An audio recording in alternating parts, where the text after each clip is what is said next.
So welcome to the show, Dr. Jackie Henry. Hi, thank Jackie, you. welcome. Thanks.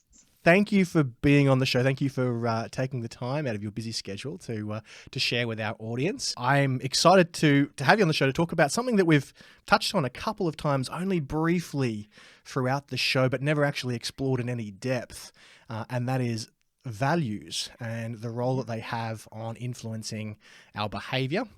And I thought we could start at a fundamental level, if that's okay. How would you describe values, maybe for those that have heard the term but never actually explored it? And as I shared with you offline, what I've found in my experience is that people do a lot of work around their beliefs, but maybe never actually go and explore their values, which I believe is at a deeper level. How would you describe values, and how do they get constructed as part of our identity? Sure. Well, thanks for having me, Simon. And I think values might be best described kind of in comparison to maybe goals, which is what we're maybe used, especially in the career and business world, to setting goals for ourselves, setting goals for our organizations.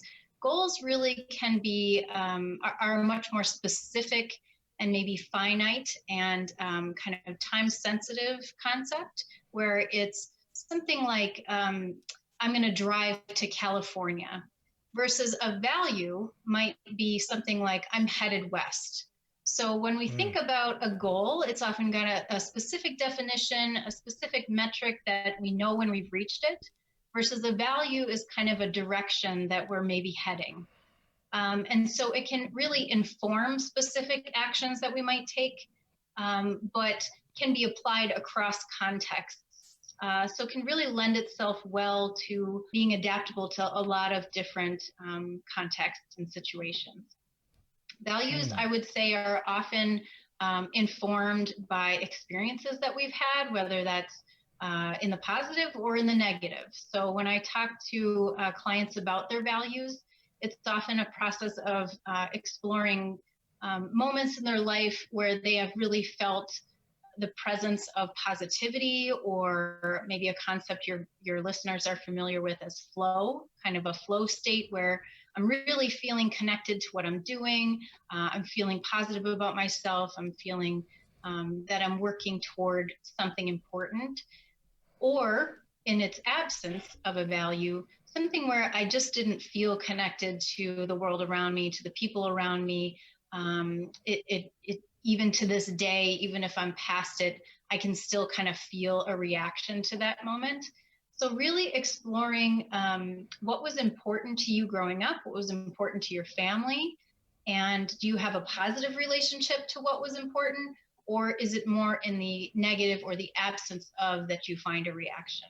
So really through a process of exploration and discussion, we can kind of narrow down what people feel are some essential components to happiness or positivity or engagement with their life. And those we would call their values.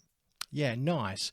And so you just mentioned the word flow there. Do you find that when people are operating consistently with those values, that is a natural state in which they then operate from, that state of flow? Yeah.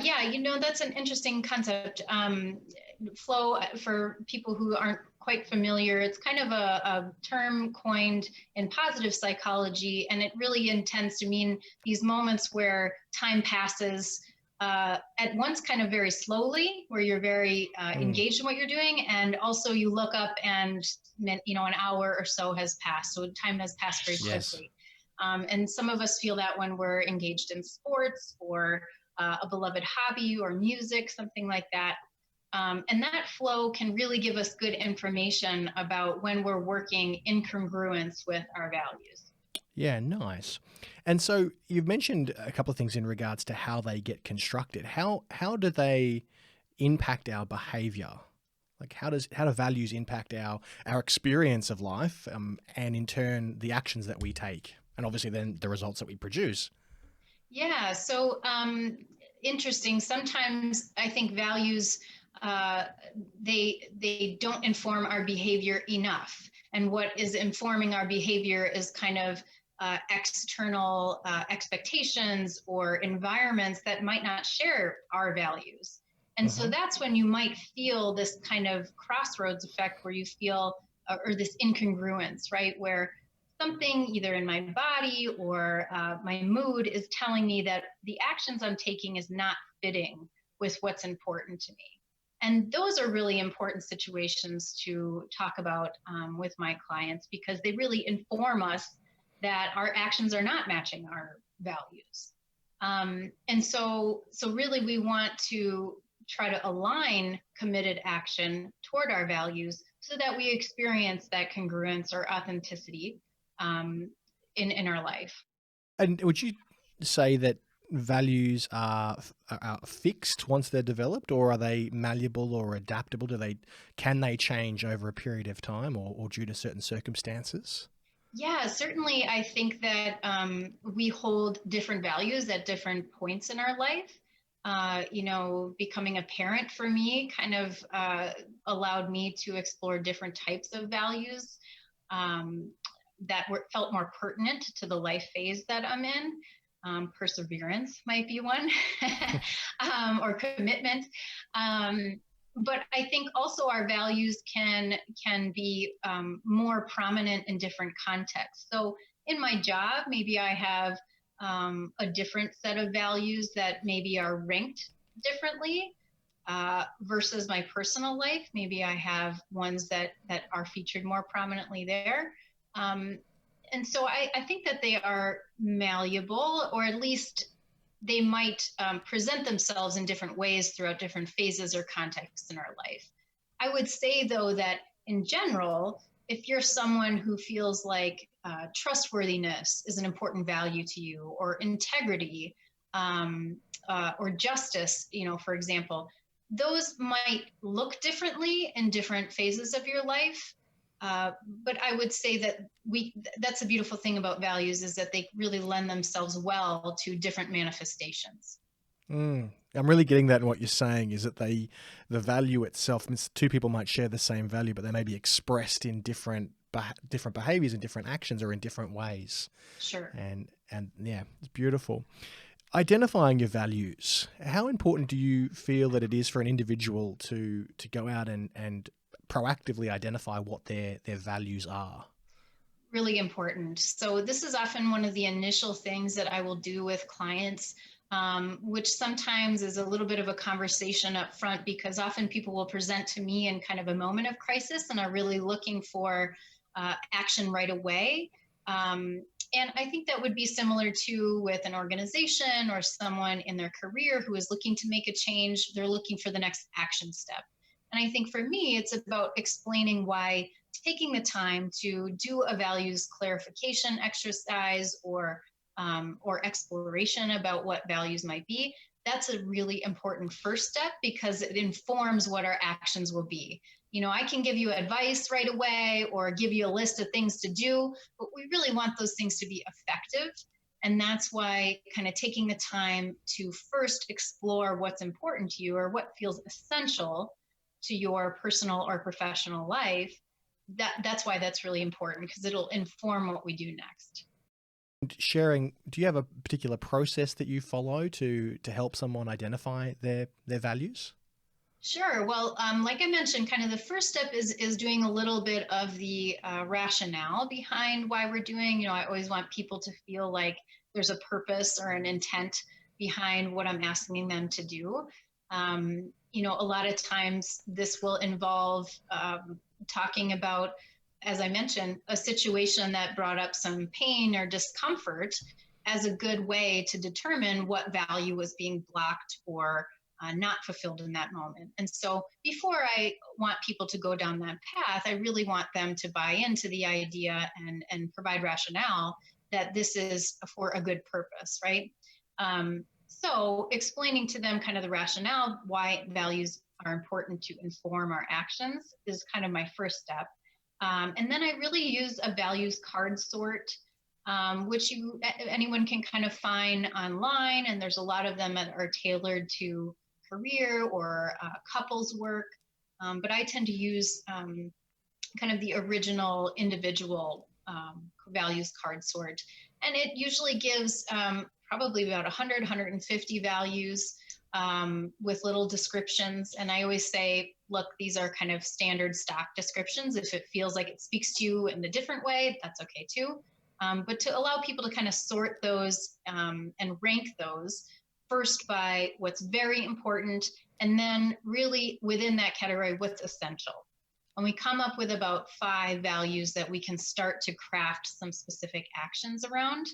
And that way it feels a little bit more manageable. I think sometimes people look at those 150 and it's like, ha, and they're all important. So, what do I do? But really we're talking about, yes, all of those are important. What is essential to you in this moment? And then we can work from there. Yeah, that's beautiful. And I'd love to find your take on values versus beliefs and the distinction between the two. Do certain belief systems impact values, or do values impact belief systems? How do those two different functions play out psychologically? Right. Well, really, I would say that when someone kind of states a belief to me, I use that as a jumping off point to determine what value is driving that. And, beliefs are certainly important for structuring people's lives or tying them to a particular group or organization or part of their identity. Particularly I'm thinking kind of a family culture belief or a religious belief or an organizational belief. I'm part of this organization, religion, family. And so in no way do I want to, assert that someone needs to change that. However, I think sometimes people hold on to beliefs where it no longer serves them, or it's not feeling congruent with their goals or where they want to be going, or how they're thinking about themselves. And so in that case, I would like to dig a little deeper to say, what is the value that drives that belief?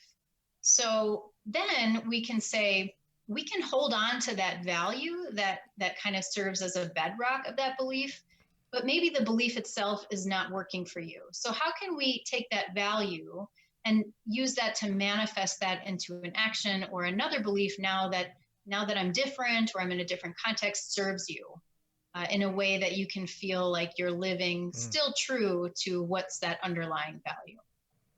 Yeah, nice. And so those values generally drive the belief systems or the beliefs that we have and that we form over our life. Yeah, awesome.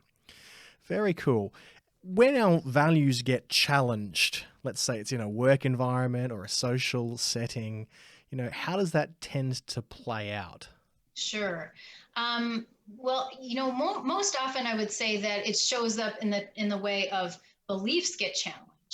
And Okay, interesting. and so if I say, I think everybody needs to show up at the office, and working from home is not something that fits with my values. You got to show up because people need to be productive. Well, that belief might be at odds with someone else's belief, which says, well, I can be productive at home. So really what I would say is, how can we meet at the level of a core value, which seems to be productivity and integrity of work? Because both people are saying, my eye is on the goal of being productive. And so that for me starts a new conversation instead of the semantics or the logistics around being at the office or being at home. We're now talking about, look, both of you feel like you value productivity. How can we put in some metrics that allow you both to have actions towards that productivity, whether it's at home or at work? So I think when it's challenged, it's often at the belief level.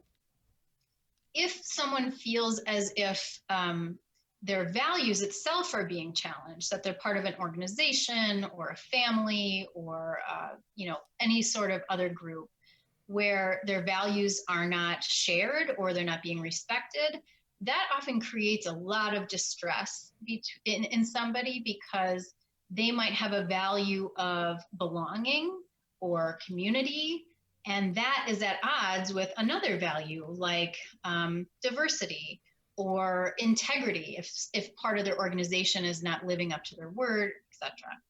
So when someone feels like they hold two values that might be competing, or one is absent in the service of another, that creates a lot of distress in someone. And so it becomes an exploration of how can we take actions that fulfill both? And it might mean changing the circumstance. It might mean um, joining a different group or expressing your difficulty to this group. So trying to realign that person with what's important to them in that moment, which might look different than what they're doing now. Beautiful distinction. I really appreciate the fact that for most part it's the beliefs that are being challenged as opposed to the values, and it's that maybe more of a superficial level. And what I'm really hearing in that is the beautiful, being committed versus being attached, being committed to a particular outcome or being committed to a purpose or an intention, as opposed to being attached to the circumstances or the stuff. And it's in that attachment to the belief itself that for most part causes the stress and the discomfort and Right. the pushback. And I'm, yeah, I'm, very I'm cool. thinking very much too about kind of in a relationship context where, this is how I get my need met with this partner I have, who gives me companionship or, allows me to be social or has a larger network that I'm a part of. And yet there's something where I'm not being treated with respect.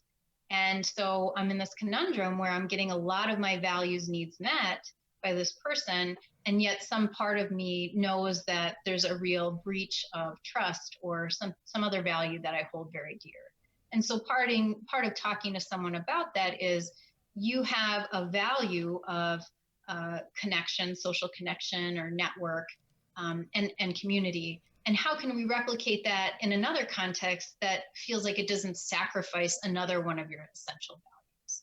Because I think, as you said, people get very attached to the idea that this is the way I can get this need met, or this is the way that this value can be expressed.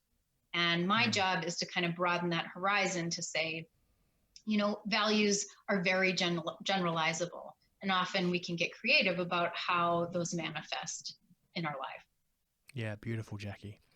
Let's talk about, I think that's a great segue into collective values, let's say of an organization or a company or any group, really. How much Mm-hmm. does the collective values of a group, let's say, well, actually, are there such things as collective values? Do people, when they enter an organization or a group, do they tend to adapt or change to meet the values within that group, or do they just find themselves and find how their values fit within that group? What's your take on that?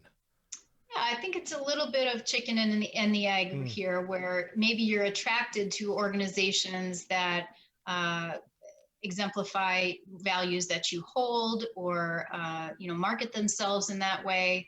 And then once part of that culture, you're really allowed to kind of express those essential values in that context. And so I think part of that attraction maybe initially is, a similarity or commonality. I think I've been thinking a lot about this in terms of kind of social or societal or nation kind of values, and what that feels like to be a part of a community or a part of a state or country where you feel that their cultural values are really at odds with your personal values. mm, And, you know, from personal experience, that feels really difficult when it feels like at this nation level or state level that is it's a large mechanism at work that feels a lot more powerful than your personal values.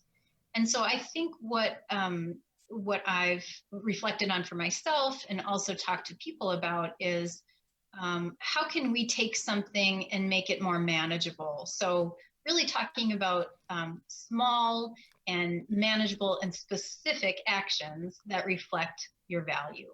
So if you feel overwhelmed or helpless by being someone in a context that doesn't quite match your values, how can you gain some agency in that moment and be very, very specific on the micro level to then take an action that reflects a value of yours?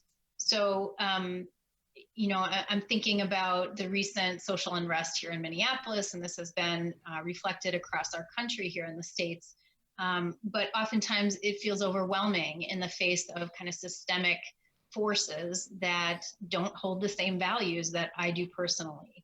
And so a way to kind of counteract that feeling of helplessness or hopelessness even is to, on the community level, in my neighborhood, how can I check in on an elderly neighbor that fits with my values? How can I donate to something that, is tangible to me, a specific street or business that I know?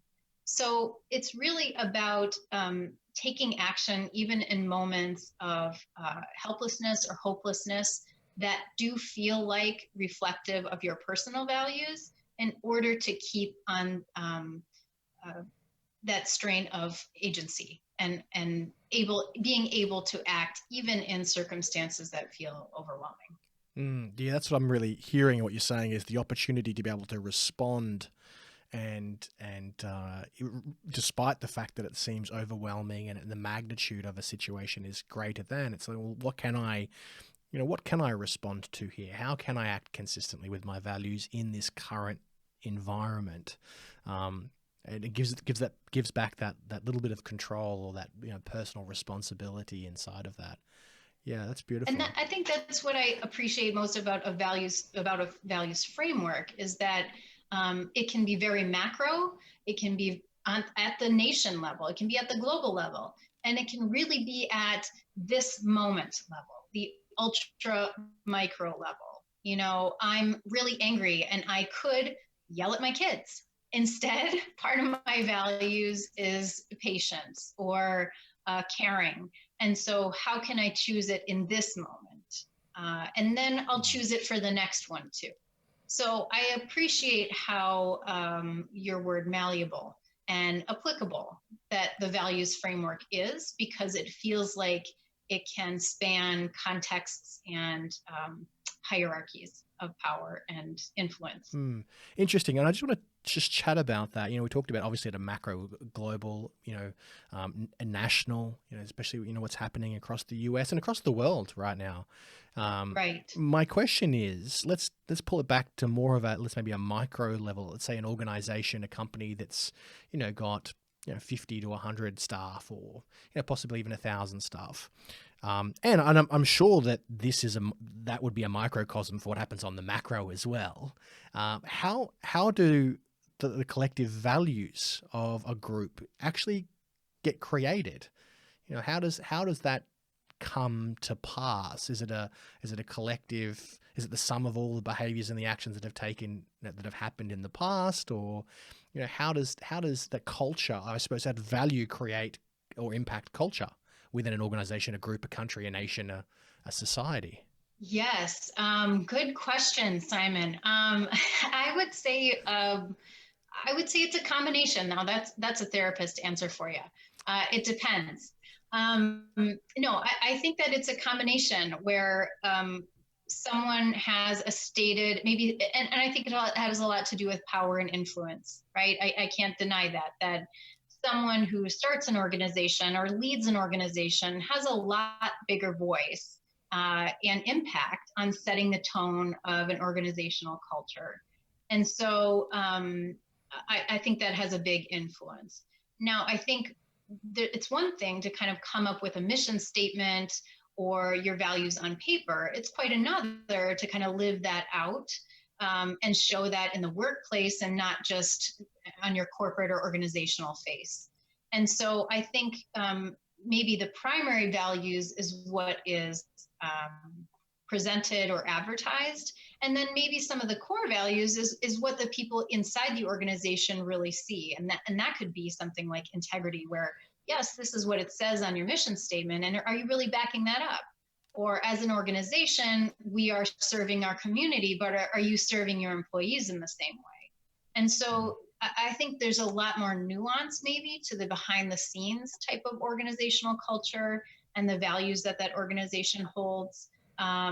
Because I think that's where kind of the rubber meets the road there, where it's one thing to have a goal or an aspirational value of a mission statement. It's another thing to actually have that as a part of your embedded culture with your employees.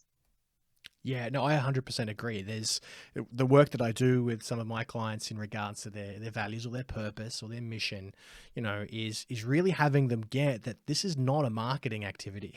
This is not something to put on your website to make it look fancy. This is, what are you willing to stand by? What are you willing to stand for within this organization? And what are you willing to act consistently with? Because at the end of the day, there can be those values, this is what we believe or this is what we stand for. If the actions are inconsistent with that, at least in my experience, you see people become disenfranchised, people become disengaged, they and potentially even push back, when enough is enough, or when, they call the leadership out on that. Yeah, it's been very interesting to kind of witness the new generation, the young generation, kind of come up and hold some of these companies accountable, or push for some of these mission statements or philanthropic arms of organizations where, I don't know that if that pressure hadn't been there to walk the walk,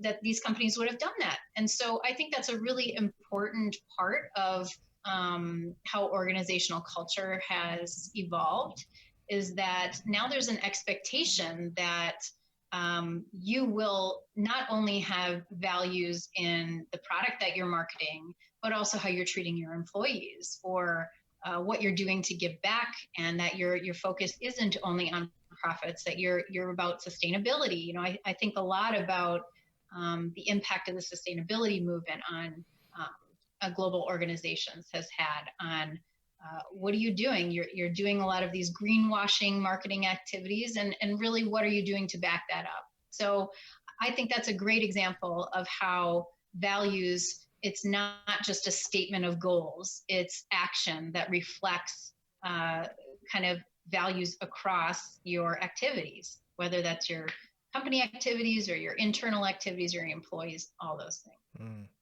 And what sort of impact do you think a leader of an organization has on influencing the collective experience or the collective values of an organization? You mentioned influence and power at the moments ago. Do you think that has a role, or has the ability to be able to?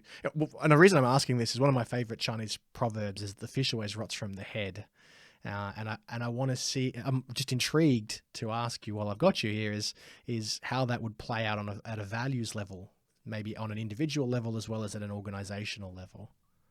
Well, look, I think we've all been part of organizations, big and small, that you very quickly realize if someone at the top is living out the values that they are encouraging their staff or their employees to do, to manifest.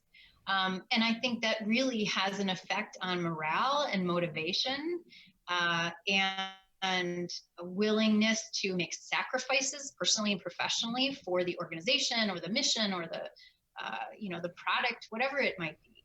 And so if nothing else, I think it's a powerful motivator for the people that you're leading to be someone who lives congruently with their values. And as a leader, I think that is a position of power that needs to be respected in the way of I'm going to do what I say. And I think that is people very quickly figure that out. And so there's no hiding from that, whether it's above board or below board or whatever. I mean, there just is, people know that. And so if integrity isn't your thing, motivation should be your thing, right? So what's driving you, if it's not, I need a personal sense of authenticity or congruence, then maybe what motivates you is, I need people to do their stuff. And that's okay too. I'm not here to judge, but just thinking about it in terms of motivation, I think an organization is much more cohesive, motivated, from a perspective of retaining employees. People want to be a part of something that they feel congruent with, authentic with, a part of. So I think that really has a big influence on an organization. Yeah, nice. Jackie, what about groups or managers of groups or teams understanding the values of the individuals within that team? Do you feel that would be valuable within an organization or a group or a, obviously at a societal level that's, near impossible, but talking about, if we've got listeners, our audience is a combination of entrepreneurs, managers, business leaders.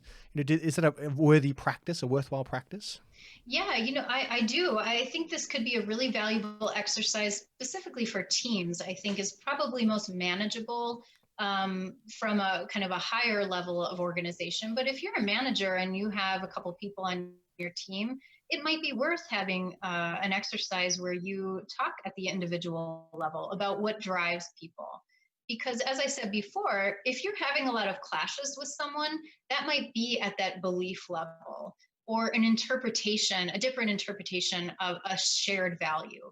And so, really, if you're looking for a way to align yourself with your team members, or if you're at a higher level with your managers, what you need first is to not dispute the surface level semantics or logistics. You need to really come together at this core level, which builds cohesion and builds motivation so that when you have disagreements or differences in motivation, you can come back to that touchstone as, hey, remember, we are both on the same side here. We are both aligned in our value of service. And you're acting in this way that you think reflects service. This is the direction I'm thinking. We're both acting from service. How can we align our actions to reflect those values? And so I think it's a way to talk in a shared language, and also feeling aligned in a way that if you're confronting someone about their actions specifically, it can feel difficult, to put it mildly, right? Or personal. And so I think it's a way to have a shared vocabulary that might prevent disagreements or conflict, or at least make them more tolerable to come up with a solution. Well put. Well put. How do you mind if I talk about mindfulness and their application to the values or its impact on values? So, increasing one's mindfulness practice, whether it's at work or at home, what sort of impact does that have on values or personal values and the behavior that follows? Sure. Well, really, mindfulness is an important part of my work with clients on exploration of values. And the reason why is because values kind of live in our mind and body space. And so our mind and our body give us a lot of good information at any moment, where we can use that to turn into actions. And the way that I start to tune that in is to hone skills of observation. So, like I said in the beginning, determining values based on when I'm feeling in a flow state, I know that that's in service of my value. Well, it's not just cognitive. It's I have a certain physical sensation, maybe it's a lightness that I feel or a pleasant warmth, or my breathing feels regular and steady. And in its converse, where I feel an absence of that value of trustworthiness, or I'm not feeling respected. I feel a pit in my stomach, or I feel tension in my shoulders, or I hold my breath. And so, really using a tool of mindfulness as observation of physical sensations, thoughts, and emotions to give us information about what values we are attracted to, or what values we have reaction to when they're absent. So using it as kind of a guidebook to give us more information about how we can get closer to acting in alignment with those values, and how we need to listen to our body or our minds or our emotions when they're telling us that something is blocking our value, there's a barrier there, or we're not acting in accordance with those values. Yeah, brilliant. So utilizing a regular mindfulness practice to cultivate that self-awareness, to be able to tap in at a both a mental and a physiological level to see what our experience of life is like in that moment. Exactly. And I think too often we've kind of shut that off, and we kind of live in the brain, which is different than the mind. And so really allowing ourselves to repair that connection between what's happening in our mind and what's happening in our body, because that's really good information. Mm. And so, people sometimes are a bit reluctant because body emotions and sensations and thoughts can feel very overwhelming. So we often do a lot of work to try to distance ourselves from that because we just need to think and figure it out. But really, what I hope to do in introducing mindfulness is that your mind and your body are an incredible tool for or a barometer for keeping you on track toward what's important, and letting you know why sometimes when you just feel like I'm not myself or I'm really overwhelmed but I can't pinpoint it. With a mindfulness practice, we can get closer to why you're feeling that way, and that offers some comfort in amidst the distress because you're actually knowing what's happening. Yeah, beautiful. And Jackie, do you have any mindfulness practices that you recommend? Some go-tos, maybe things that you do yourself, or some simple ways to begin a practice, or even just cultivate it maybe at a deeper level? Yes. So I'm a big proponent of the self-compassion kind of area of mindfulness, which offers a lot of validation for whatever is kind of going on with us at any moment. And not to be confused with kind of self-pity or self-indulgence. It's really about trying to understand the factors that are at play at any given moment in our experience that might cause us to feel the way that we do. So there's the Mindfulness Self-Compassion website by Kristen Neff is a great one. They have a lot of accessible exercises to try out there. Also, I'm a big fan of very deep breaths, which is often the entry point for a lot of people with mindfulness.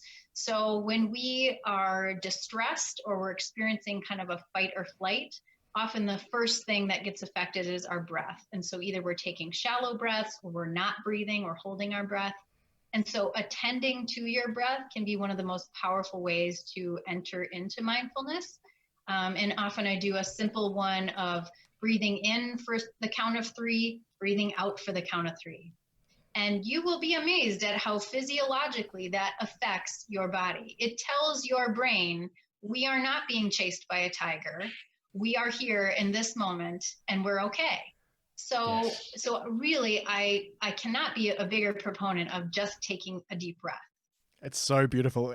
As you said that, I literally wrote down 3 by 3, which is, one of the Yeah, simple practices that my coach gave me. When you yeah, experience that that disconnect from what's happening, or there's a sense of overwhelm, or you're just not in your hmm, body, that 3 by 3 by 3, three yeah, seconds in, 3 seconds out, 3 times, and it makes a yes, profound difference to my mental state.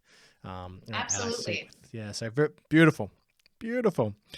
Well, Dr. Jackie, how can people get a hold of you if they want to? If how could they connect with you?